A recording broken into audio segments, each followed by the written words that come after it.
كل ما فهمت، كل ما عرفت، كل ما فادت نفسها اكتر، كل ما اختارت الشريك الدائم للحياه، مش الشريك اللي اكيد هو طبعا. سنتين واتعب منه. لا هو ده فعلا، هو احنا لازم ننقي اصلا الشخص الكويس اللي هو بالعشرة احنا هنعرف فعلا الشخص ده مناسب لينا ولا لا.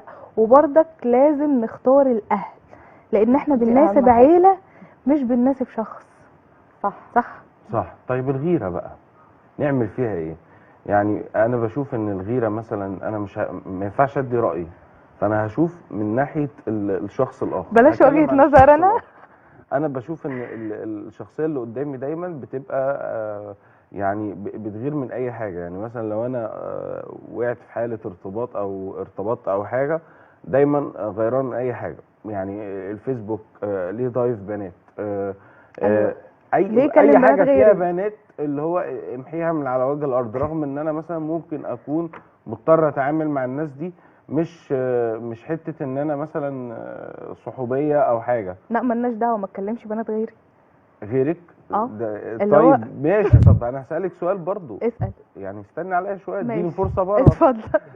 طيب ما انا ممكن يكون في شغلي مضطر اتعامل مع ده، ممكن يكون مجالي محتاج ان انا اعمل يبقى فيه مثلا قاعده جماهيريه، فالقاعده الجماهيريه مثلا هتبقى مشتمله على الذكر والانثى مش على شخص الموضوع واحد. ببساطه يا كريم، التعامل بيكون في اطار معين. ما لو هو ده فيسبوك، تعدينا لو هعمل ايه على تعدينا الفيسبوك؟ الاطار ده لو تعدينا الاطار ده انت دخلت في حاجه تانية غير الشغل.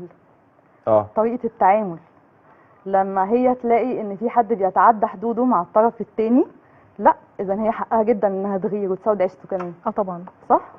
زميلتي مش عارفه مين عازماني على العشاء، زميلتي مش عارفه فين جايبه لي فطار الصبح. ليه يا حبيبي وانا كاتعه مش قادره اعمل لك فطار؟ بتهزروا ولا ايه؟ لا بس احنا ما بنتكلمش عن الحته دي، طبعا دي تجاوزات غير مسموحه يعني. لكن احنا بنتكلم في ايه؟ احنا بنتكلم لو حاجات مثلا يعني بتبقى بعيد. يعني انا في ناس حرفيا ما اعرفهمش اصلا، ما اللهم. تعرفهمش ضايفهم عندك ليه؟ ما هو احتمال يبقى في بينا اهو شغل حاجه. احتمال. طيب طالما انا طب ما افترض. بحتكش، ايه المشكله؟ فين المشكله؟ ما انا ما ما هو بحتكش طالما ما فيش اصلا. احتكاك يبقى ليه نضيفهم من طب حته الاول؟ الباسورد، ليه البنت مثلا بتقول لا مش عاوزه ادي الباسورد؟ دي خصوصيه لو سمحت يا جماعه، ومحدش يتدخل في خصوصيه البنات. اه.